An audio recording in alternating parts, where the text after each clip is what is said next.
बिस्मिल्लाहिर्रहमानिर्रहीम, अस्सलाम वालेकुम। अली सलमान जी टीवी के तमाम नाज़रीन को जी स्पोर्ट्स में खुश आमदेद कहता है कि जहाँ पीर से लेकर जुमेरात तक रोज़ाना रात 11:05 पर हम इस महफिल को सजाते हैं आपके लिए और बात करते हैं उस दिन खेले जाने वाले स्पोर्ट्स के हवाले से। इस वीक का हमारा पहला शो है और जब हम ये शो करने की तैयारी कर रहे थे तो उस वक्त ही जो है वो इस के हवाले से नजम सेठी साहब की जो मीटिंग हुई है कि जो उस के नताइज सामने आए उस पर आज हम बात करेंगे। यही आज के प्राइम का हमारा मुद्दा होगा कि पाकिस्तान क्रिकेट बोर्ड अब किस तरह से इस किस्म की सिचुएशन को और जो दीगर सिचुएशंस आ रही हैं सामने उसको किस अंदाज से हैंडल करेगा। और यही वजह है कि आज हमने अपने शो में मदऊ किया पाकिस्तान क्रिकेट बोर्ड से माजी में वाबस्ता रहने वाली एक ऐसी ज़बरदस्त और डायनेमिक और ऐसी पर्सनैलिटी को कि जिनका क्रिकेट से बड़ा गहरा ताल्लुक है, कि जो क्रिकेट पर बड़ी गहरी निगाह रखते हैं। गाहे बगाहे आप उनको हमारे शोज़ में भी देखते रहते हैं और आज एक मरतबा फिर जो टॉपिक है उसकी मुनासबत से हमने उनको शो में मदऊ किया। हम इंतहाई मशकूर हैं खालिद महमूद साहब के कि उन्होंने अपनी गुनागू मसरूफियात में से वक्त निकाला जी स्पोर्ट्स की दावत पर, जी स्पोर्ट्स की मोहब्बत में, और साथ साथ जी टीवी को उन्होंने टाइम दिया। खालिद महमूद साहब को हम शो में खुश आमदेद कहेंगे, लेकिन उससे पहले प्राइम का फॉर्मेट आज की top stories. Chairman PCB Najam Sethi ने पाक अफगानिस्तान T20 सीरीज का ऐलान कर दिया। दोनों टीमें मार्च के आखिर में 3 T20 मैचेस खेले शारजा पहुंचेंगी। भारत एशिया कप में नहीं आता तो भाड़ में जाए, पाकिस्तान को कोई फर्क नहीं पड़ता, साबिक कप्तान जावेद मियांदाद। नहीं आता तो भाड़ में जाए, हमें कोई फर्क नहीं पड़ता, हमें हमारी क्रिकेट मिल रही है। पाकिस्तान टीम की कोचिंग करके बहुत लुत्फ आया। भारत के खिलाफ 2 मरतबा बड़े क्राउड के सामने हमारे फास्ट बॉलर्स ने अच्छी बॉलिंग की। Shaun Tait. PSL नुमाइशी मैच में कोयटा ग्लैडिएटर्स ने पेशावर ज़ल्मी को शिकस्त दे दी। PSL 8 के लिए पेशावर ज़ल्मी टीम कप्तान बाबर आजम की क़यादत में कराची पहुंच गई। जी नाज़रीन, ये थी आज की टॉप स्टोरीज। इन टॉप स्टोरीज को भी डिस्कस करेंगे, लेकिन इस वक्त हमारे साथ मौजूद हैं पाकिस्तान क्रिकेट बोर्ड के फॉर्मर चेयरमैन, फॉर्मर सेक्रेटरी, इंतहाई काबिल एतमाद और एक कोनामश ब्यूरोक्रेट खालिद महमूद साहब के जिन्होंने एक दफ़ा फिर जी स्पोर्ट्स की और जी टीवी की खुसूसी दावत पर हमारे लिए वक्त निकाला। हम इंतहाई मशकूर हैं खालिद महमूद साहब के वो एक दफ़ा फिर हमारे साथ इस शो का हिस्सा बने हैं। अस्सलाम वालेकुम सर। जी वालेकुम अस्सलाम। सर सबसे पहले आपका बहुत बहुत शुक्रिया कि एक दफ़ा फिर आप जी स्पोर्ट्स की और जी टीवी की खुसूसी दावत पर हमारे साथ आज मौजूद हैं। सबसे पहले तो सर मैं आपसे जानना ये चाहूँगा कि जो भारत की रिवायती हट धर्मी है, एक मरतबा फिर हम उसके मनाजिर देख रहे हैं। हमारे क्रिकेट बोर्ड में तब्दीलियाँ होती रहती हैं, चाहे रमीज़ राजा साहब हों, चाहे नजम सेठी साहब हों, लेकिन भारत का रवैया वही है, मैं ना मानूँ वाला।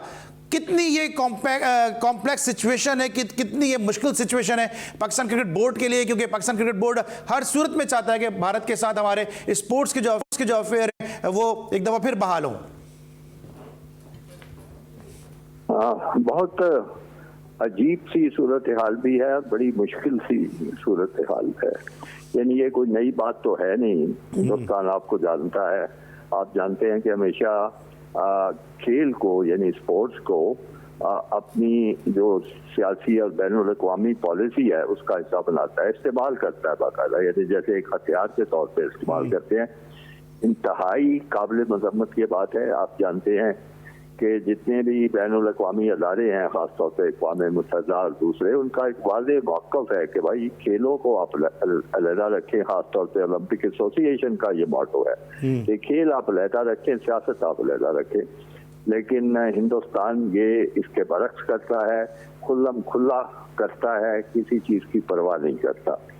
अब इसके सामने 2 मौक़िफ़ हो सकते हैं पाकिस्तान क्रिकेट बोर्ड के। एक तो मौक़िफ़ वो है जो कि नजम सेठी साहब ने भी जिसका इरादा किया है कि जी अगर वो हमारे यहाँ आके नहीं खेलेंगे तो हम भी उनके यहाँ नहीं जाएंगे। तो दूसरा मौक़िफ़ ये हो सकता है कि इसके सारे मुज़बरात का जायज़ा लिया जाए और फिर सोचा जाए कि कौन सा रास्ता जो है वो पाकिस्तान क्रिकेट बोर्ड के लिए एक बेहतर रास्ता है।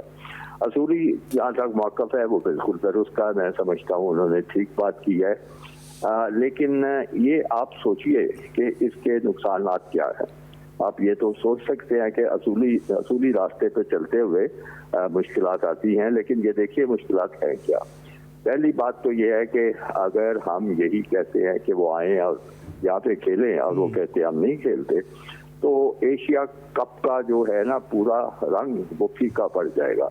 क्योंकि मुझे खदशा ये है कि जब हिंदुस्तान ना करेगा तो वो अकेला नहीं करेगा, बिल्कुल। वो एक दो और मुल्कों को भी अपने साथ खींचेगा। और कई मुल्क तो ऐसे हैं कि जो इसके लिए तैयार बैठे हैं।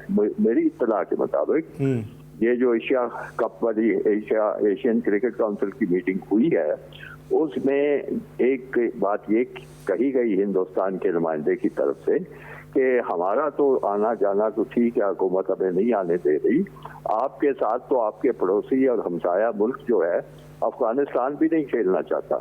ये बात वहाँ पे कही गई और बड़ी यानी अफसोसनाक बात है कि अफगानिस्तान के नुमाइंदे ने इसकी तरदीद नहीं की इस बात की, यानी उसकी खामोशी से जाहिर होता है कि वो भी हिंदुस्तान के साथ ही जाएंगे।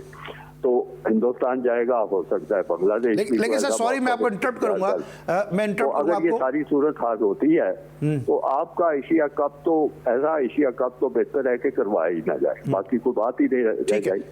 ठीक है, अलावा अच्छा खालिद महमूद साहब, मैं थोड़ा सा यहाँ पे आपको इंटरप्ट करूंगा बहुत ही माजरत के साथ। तो अभी बड़े आपने जो नाम हैं खिलाड़ियों के, विराट कोहली वगैरह दूसरे, जिनकी वजह से हिंदुस्तान का जो है कॉर्पोरेट सेक्टर वो दिल खोल के पैसा लगाता है क्रिकेट के खेल पर और करोड़ों रुपए लगाता है, तो वो सारा हाथ खींच लेंगे, कोई पैसा नहीं लगाया जाएगा। तो माली तौर पे भी ये मनफियत बख्श नहीं होगा टूर्नामेंट, और क्रिकेट के नुक्ता नजर से भी कोई फायदा नहीं होगा। ठीक है, ये तो एशिया कप की बात होगी। अच्छा सर थोड़ा सा मैं आपसे यहाँ पे इनपुट लेना चाहूंगा, थोड़ा इनपुट आपका लेना चाहूंगा, माजरत के साथ थोड़ा सा इंटरप्ट भी आपको करना चाहूंगा कि जो भी आपने अफगानिस्तान के नुमाइंदे की बात की है, अगर वो खामोश था, जिस तरह भी आप भी कह रहे हैं और हमारी भी इत्तलात ये हैं, और फिर कहा जाता है कि खामोशी नीम रजामंदी होती है, तो इसका मतलब है उनका वो बीसीसीआई को सपोर्ट कर रहे हैं, उस तनाजुर में फिर ये ऐलान करना कि पाकिस्तान अफगानिस्तान के साथ T20 सीरीज खेलने वाला है अनकरीब, ये किस तरह फिर देख रहे हैं? तो फिर हमें क्या फिर जिस तरह हम इंडिया को आंखें दिखा रहे हैं कि हम अफगानिस्तान को इस सीरीज से मना नहीं कर सकते क्योंकि ऑस्ट्रेलिया तो मना उनको पहले ही कर चुका है, तो हम भी फिर मौके का फायदा उठाएं, हम भी मना कर दें? अफगानिस्तान की तो क्रिकेट में हैसियत ही कोई नहीं। मैं समझता हूं कि पाकिस्तान ने उंगली पकड़ के क्रिकेट में उनको चलना सिखाया है, उनकी कोचिंग हमारे खिलाड़ी करते रहे हैं, हर तरह की है, तो मना करने वाली बात भी दुरुस्त है। लेकिन मैं ये छोटे छोटे इश्यूज है, मैं समझता हूँ कि बड़ी चीज ये है कि हिंदुस्तान के ना आने से एक तो इसका रंग बिल्कुल फीका पड़ जाएगा, फिर एक तो और मुल्क जो है वो भी इसमें नहीं आएंगे, और फिर तीसरी बात ये होगी कि पैसा कोई नहीं आएगा। जब ये तीनों चीजें हो जाएंगी और फिर भी आप कहते हैं कि हम यहीं कराएंगे, तो अगला आपका कहना ये है, रसूली मौक़िफ़ जो मौक़िफ़ इख्तियार किया वो भी दुरुस्त है कि अगर आप हमारी तरफ खेलने नहीं आते तो हम भी आपकी तरफ नहीं आएंगे।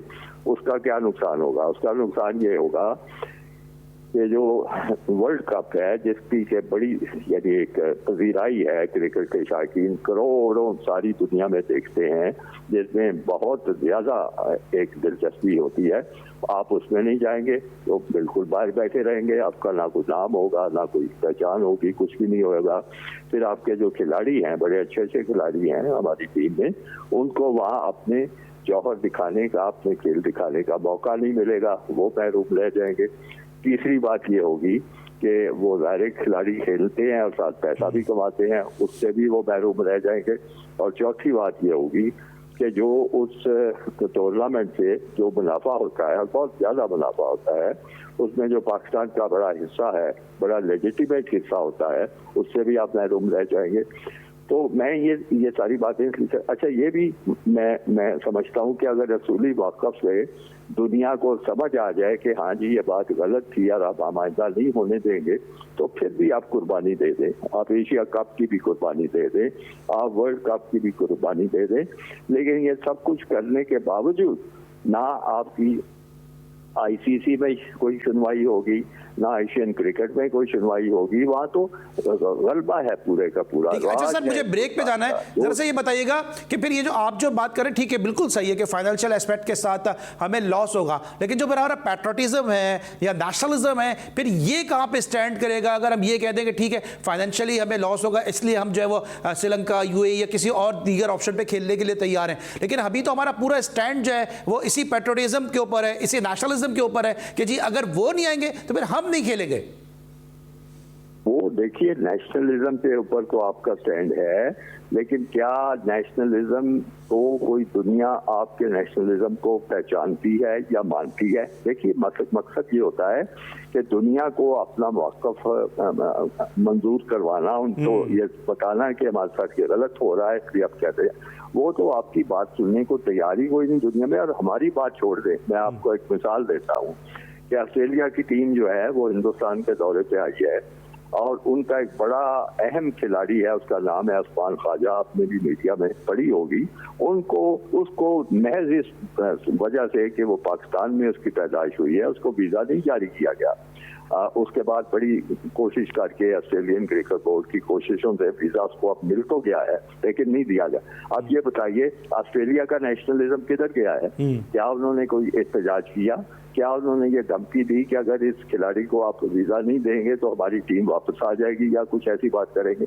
क्या आईसीसी ने उस पे उसके कानों पे जूं तक रेंगी किसी ने उनका?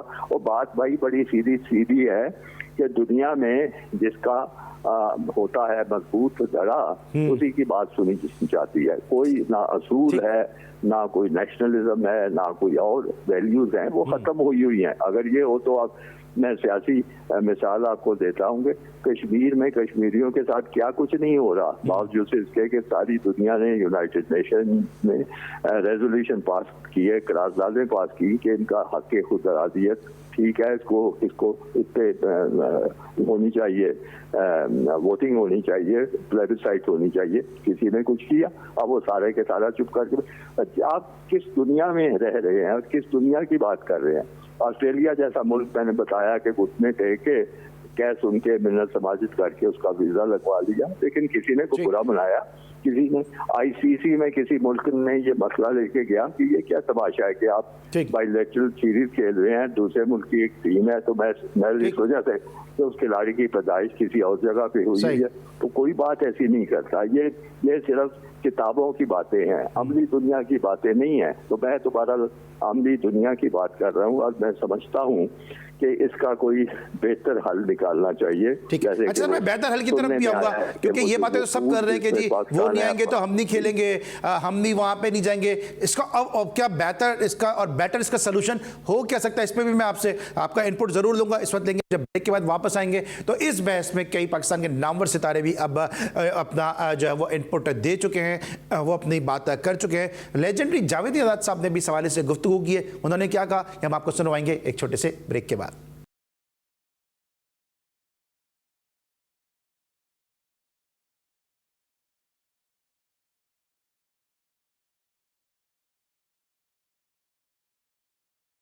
Welcome back after the break. और ब्रेक पर जाने से पहले हम बात कर रहे थे former chairman Pakistan cricket board और सेक्रेटरी जनाब खालिद महमूद साहब से, और उनका ये कहना था कि अब जो है हमें जो ब्रॉडर एस्पेक्ट में सोचना चाहिए, अपने फाइनेंशियल मैटर्स को जहन में रखते हुए इस पाकिस्तान और इंडिया के दरमियान जो एशिया कप के मामला हैं, वर्ल्ड कप के मामला हैं, उसको देखना चाहिए। लेकिन कई नामवर सितारे भी अब इस बहस में शामिल हो गए हैं। लेजेंडरी जावेद आजाद साहब ने क्या कहा इस मुद्दे पर, आइए वो सुनते हैं।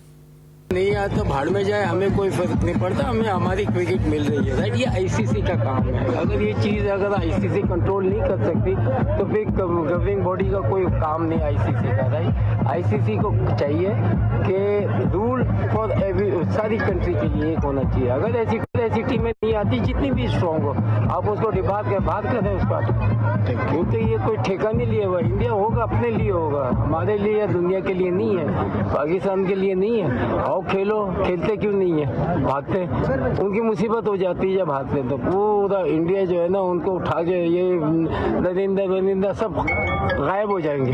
बाकी पब्लिक ऐसी है, हमेशा यही रहा है उनके, जब भी हारते हैं उनको है ना प्रॉब्लम होती, इसी वजह से वो नहीं खेलते थे। हमारे टाइम की भी वजह यही थी कि जब नहीं खेलते वो इसीलिए शायद जो है भाग गए, इसीलिए भाग गए कि हमारी टीम, हम ये होते तो उनके यहाँ राइट्स हो जाते हैं, लड़ाई झगड़े हो जाते हैं। यहाँ की वहाँ की क्राउड जो है बड़ा नास्तिक क्राउड है। आप देखेंगे कि जब भी इंडिया हारती है, चाहे किसी से हारे, तो वहाँ के जो लोग हैं वो आप देखेंगे घरों को आग लगा देते हैं। हमें याद है जब हम खेलते थे तो उनके साथ इतनी मुसीबतें हुई हैं कि प्लेयरों के साथ बकवास करिए वो टाइप के थे, मगर बैठ जी, आपने सुना लेजेंडरी जावेद मियादाद साहब को, और मियादाद साहब का ये कहना है कि अगर इंडिया नहीं आता तो ना आए, भाड़ में जाएं। खालिद महमूद साहब हमारे साथ मौजूद हैं। खालिद महमूद साहब, आपने सुनी मियादाद ने थोड़ा हार्श वर्ड जरूर इस्तेमाल किए, लेकिन एक मुहब्बे वतन क्रिकेटर, एक मुहब्बे वतन पाकिस्तानी की सोच यही है कि नहीं आ रहे तो नहीं आए, भाड़ में जाएं, इसमें क्या है?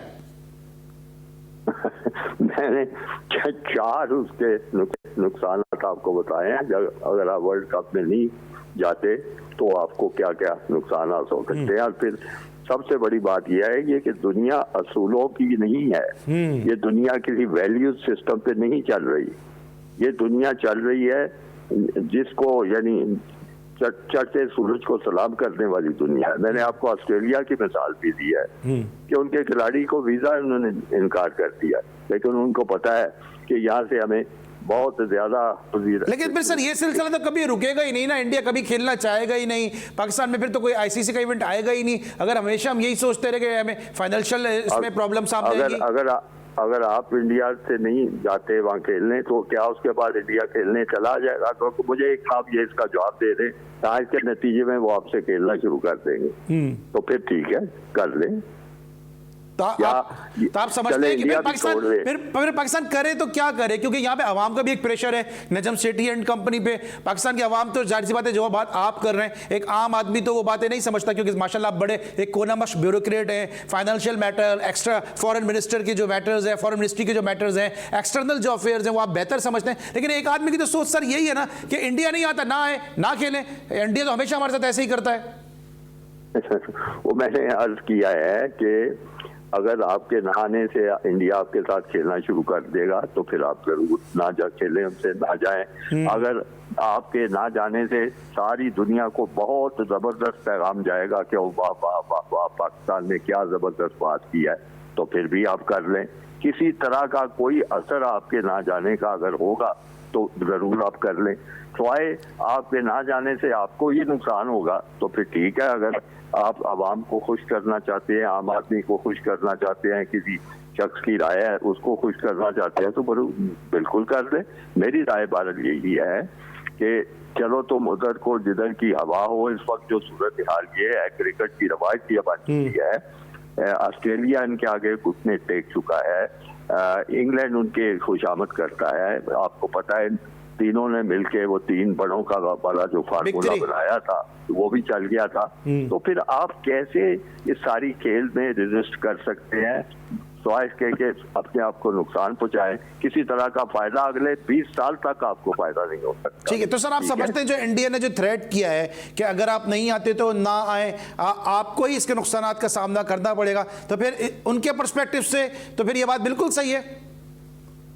नहीं, मैं तो किसी के पर्सपेक्टिव से भी ये बात सही नहीं समझता। मैं समझता हूँ ये बेअसूली है, ये घटियापन है, ये ओलंपिक के जो असूल हैं उनकी खिलाफ वर्जी है।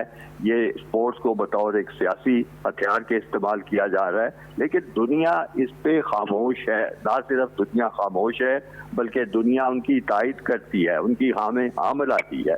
तो या तो आप इतने ताकतवर हो जाएं कि आप डंडे से ओलंपिक पॉलिसी पे अमल दरामद करा सकें, आप डंडे से आईसीसी से बनवा सकें कि अगर इंडिया इस किस्म की हरकतें करता है तो उसको क्रिकेट से बाहर निकाल दिया जाए। आप करें ना, अगर इतनी आप में जान है, आपके एडमिनिस्ट्रेटर्स में इतनी जान है कि वो लॉबी करके सारे मुल्कों को इस चीज पे कायल कर ले कि सारे मिलकर इसका बाइकाट करें, तो करवा लें बिल्कुल। तो सर तो इसका फिर हल क्या है? फिर आप मैं अगर पूछूं farmer chairman, former secretary Pakistan cricket board, एक कोनामश ब्यूरोक्रेट खालिद महमूद साहब से, फिर इसका सलूशन क्या है, करना क्या चाहिए? क्योंकि इस वक्त सूरत हाल तो कुछ ये हो गया कि आगे कुआं पीछे खाई वाली कहानी हो गई है। नहीं, उसका हल मैं तो वाज़े तौर पे कह चुका हूँ कि एक पूल जो है एशिया कप का जो मैचेस हैं वो आप खेल लें इसमें, जिसमें अफगानिस्तान और कुछ दूसरे मुल्क हैं वो आप यहाँ खेल लें, और उसके बाद जो दूसरा है जिसमें इंडिया वगैरह हैं उनको आप जहाँ वो खेलना चाहते हैं, और खासतौर पे वो चॉइस आपको दे रहे हैं। आप अमारात में रखना चाहते हैं रख लें, आप श्रीलंका ले जाना चाहते हैं वहाँ ले जाएं, किसी और मुल्क में ले जाएं, तो आप उसके मुताबिक चलें। ठीक है। तो सर आप क्या समझते हैं कि एक ज़माने में माजी में जब ज़ियाउल साहब थे उनके दौर में भी, फिर मुशर्रफ साहब के दौर में भी क्रिकेट डिप्लोमेसी की एक टर्म बड़ी जो है वो बहुत ज़्यादा मीडिया हाइप उसको मिली थी। क्या लगता है आपको कि एज ए ब्यूरोक्रेट मैं बात करूँगा, क्या आपको लगता है कि क्या इंडिया ने अपनी जो स्पोर्ट्स की पॉलिसी है उस पर भी नज़रसानी की है कि अब क्रिकेट डिप्लोमेसी या स्पोर्ट डिप्लोमेसी की ज़रूरत ही नहीं है, क्योंकि अगर मुल्क नहीं चाहता तो फिर स्पोर्ट्स हो नहीं सकता? नहीं, देखिए किसी ज़माने में पाकिस्तान क्रिकेट की भी बड़ी शान थी और पाकिस्तान क्रिकेट बोर्ड की कोई सुनी भी जाती थी। मैं अपनी मिसाल ही दे सकता हूँ। 99 में आपको याद है वर्ल्ड कप से पहले पाकिस्तान का दौरा था, यानी पाकिस्तान की बारी थी हिंदुस्तान जाने पे, तो वो वहाँ पे चूंकि आ चुकी थी उसकी हुकूमत, खासतौर पे महर कारगिल का भी मामला उस वक्त पेश आया था और हिंदुस्तान में उस वक्त भी बीजेपी की हुकूमत थी। अगर जो वजीर आजम कुछ निस्बतन बेहतर थे, अटल बिहारी वाजपेयी वजीर आजम थे, वो पाकिस्तान भी आए थे कि मामला आपस में ठीक होना चाहिए। तो उसके बाद कारगिल हुआ था। तो इस वजह से हिंदुस्तान में शदीद रद्द अमल था कि पाकिस्तान की टीम जो है वो दौरा करने के लिए ना आए, और उस दौरे को रोकने के लिए मुझे याद पड़ता है, और आप तो मीडिया के लोग हैं, आपको पता होना चाहिए, उस दौरे को रोकने के लिए 3 मुख्तलिफ इकदाम आए थे मीडिया में, काफी उसका शोर मचा था। इंडियन क्रिकेट बोर्ड का दफ्तर जो है वो वानखेड़े स्टेडियम मुंबई में है, वो उन्होंने जो शर्त पसंद लोग थे और टूर के इस दौरे के मुखालिफ थे, उन्होंने हमला करके सारा तोड़ फोड़ के रख दिया था, जला दिया था चीजें, कागज सब कुछ के नहीं आने देंगे। दूसरी हरकत ये हुई थी कि फिरोज शाह कोटला ग्राउंड जो थे दिल्ली में, उसको उन्होंने उखाड़ फेंका था, वहां पे मैच होना था, उसको उखाड़ दिया था कि मैच नहीं हम होने देंगे। तीसरी हरकत ये की थी कि वो उस जमाने में जो एक मशहूर उनके एडमिनिस्ट्रेटर थे, गालबन इंडियन क्रिकेट बोर्ड के सेक्रेटरी थे, वो डालमिया साहब, जगमोहन डालमिया, कलकत्ते में उनका घर था, वहां पे उन्होंने हमला कर दिया था कि जी नहीं आए। तो फिर इन तीनों के जवाब में मैंने बयान दिया था, मैं उस वक्त चेयरमैन था पाकिस्तान क्रिकेट बोर्ड का, कि इस किस्म के हालात में पाकिस्तान की टीम जो है क्रिकेट टीम वहां का दौरा नहीं करेगी। बड़े जोर से मैंने बयान दिया था। तो फिर उनके टेलीफोन आना शुरू हो गए कि नहीं जी ये थोड़े लोग हैं, एक कलील एक तादाद है अनासर की ऐसे लोगों की, तो हम इनको संभाल लेंगे, तो आप ना ऐसे करें।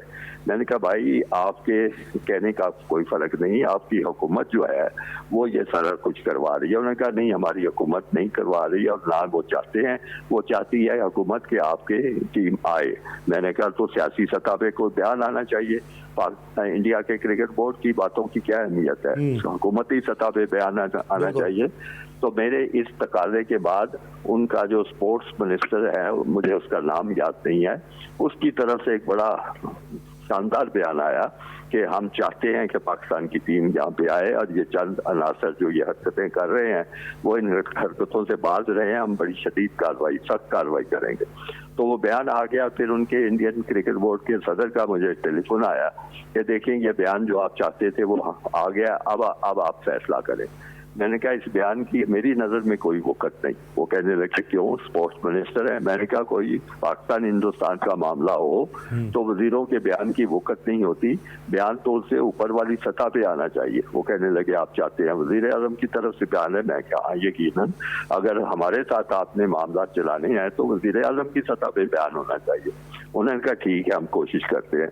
आप यकीन माने 3 दिन के बाद वाजपेयी साहब का बयान आया कि ये बड़ी गलत बात है जो इस किस्म की हरकतें हिंदुस्तान में हो रही हैं। पाकिस्तान की टीम जो है वो दौरा उनका इस वक्त शेड्यूल्ड है, वो होना चाहिए, हम उनका इस्तकबाल करेंगे, हम उनकी पूरी तरह हिफाजत की जमानत देते हैं, बड़ी वगैरह वगैरह, बड़ा शानदार बयान। अब उस पर मैं बिल्कुल लाजवाब हो गया। उनका फिर टेलीफोन आया कि जी आप बताएं आप क्या कहते हैं। मैंने कहा अब हम इस पर गौर कर सकते हैं, लेकिन चूंकि आपके मुख्तलिफ सेंटर्स पे ऐसे इक़दाम हुए हैं जिसकी वजह से मेरी तसल्ली नहीं है, तो मैं चाहता हूँ कि हमारा एक नुमाइंदा दौरा करे और वहाँ की जो टीम की सिक्योरिटी के मामलात हैं वो सारे देखे और फिर उसकी रिपोर्ट के मुताबिक हम फैसला करेंगे। उन्होंने कहा बिल्कुल ठीक है, आप अपना नुमाइंदा नॉमिनेट करें और हम उसके दौरे का बंदोबस्त कर देते हैं। अब मैं सोच रहा था कि कैसे ज़रा इनको टेस्ट किया जाए। तो उस वक्त वापडा मेंबर था, वो आपको पता है ना, अतारिश क्रिकेट बोर्ड के मेंबर थे। तो वापडा में एक अफसर थे जो क्रिकेट के इंचार्ज थे, इत्तेफाक से वो एक फौजी अफसर थे और मेरा ख्याल है अभी वो उनकी मुलाजमत भी बाकी थी सब कुछ, लेकिन वो वापडा के नुमाइंदा थे पाकिस्तान क्रिकेट बोर्ड में। मैंने उनका नाम भिजवा दिया कि हमारे ये नुमाइंदे होंगे। मेरा ख्याल था कि चूंकि उनके नाम के साथ फौजी एक कोटा लगा हुआ है तो वो फौरन कहेंगे कि नहीं जी नहीं, किसी और को करें, और मैं कहूंगा कि ठीक है अगर आपको नहीं कबूल तो मेरे पास और कोई नुमाइंदा नहीं, यही आएंगे। आप हैरान होंगे कि 2 दिन 3 दिन के अंदर अंदर उनकी क्लियरेंस हो गई, उनका वीजा पासपोर्ट पे लग के आ गया और वो फिर उसको वहाँ हमने भेजा।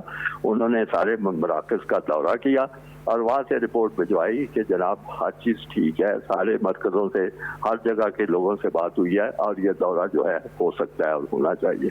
ये सारे इंतजाम करने के बाद वो दौरा हुआ, बड़ा तारीखी मशहूर दौरा, और उसमें बड़े शानदार मुकाबले हुए।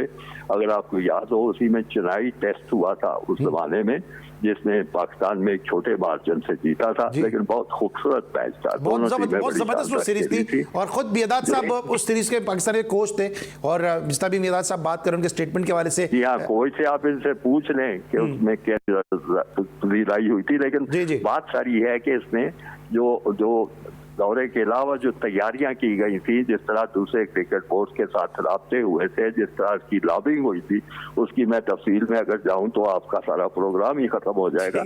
तो ये तो फिर उसके लिए मेहनत बहुत करनी ठीक है, बहुत ज्यादा होमवर्क की जरूरत होती है और ऐसी फिर डायनेमिक पर्सनैलिटी भी आपके साथ होनी चाहिए है कि जो जगमोहन डालमिया के साथ बात भी कर सके, उनकी गवर्नमेंट की आपके बात भी कर सके। लेकिन इस वक्त जो है वो मारूजी हालात वो शायद इस बात के मुताकाजी नहीं है कि इस अंदाज से इस तरह से बात की जाए। खालिद महमूद साहब के साथ गुफ्तगू का सिलसिला जारी रहेगा, ब्रेक लेंगे और जब ब्रेक के बाद वापस आएंगे तो मजीद गुफ्तगू करेंगे कुछ दीगर मामलात के हवाले से। मिलते हैं छोटे से ब्रेक के बाद।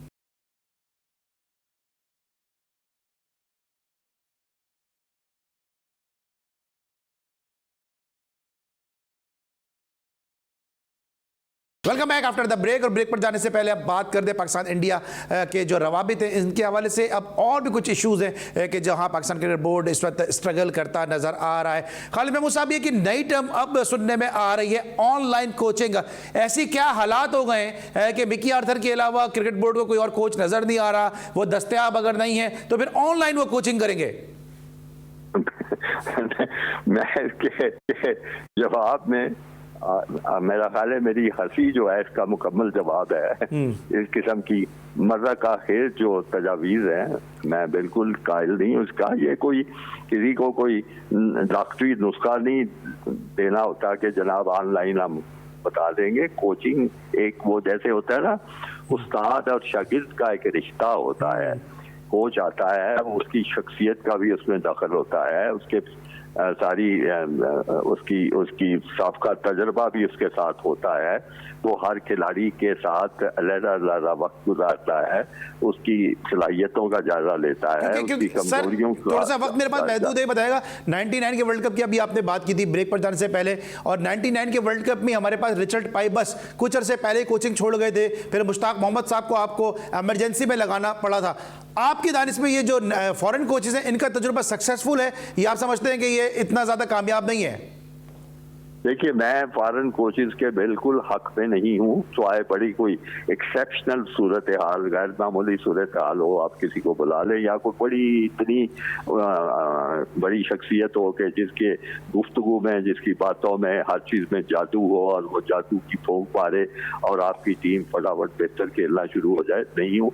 मैंने आप देखा होगा कि मेरा पहले कोच जो थे वो जावेद मियादाद थे, फिर कुछ ऐसे मामला हुए कि इनको ये हट गए, छोड़ गए। उसके बाद अगला मैंने कोच मुकर्रर किया था, वो उनको किया था मुश्ताक मोहम्मद को वर्ल्ड कप के दौरान। रिचर्ड पाइबर्स जो थे वो सिर्फ फील्डिंग के लिए मुकर्रर किए गए थे, क्योंकि उनका जो तजर्बा था फील्डिंग का और मुख्तलिफ टीमों के साथ, उसकी कुछ अच्छी रिपोर्ट्स मुझे मिली थी, तो इसलिए उनको एक महदूद से मकसद के लिए बुलाया गया था।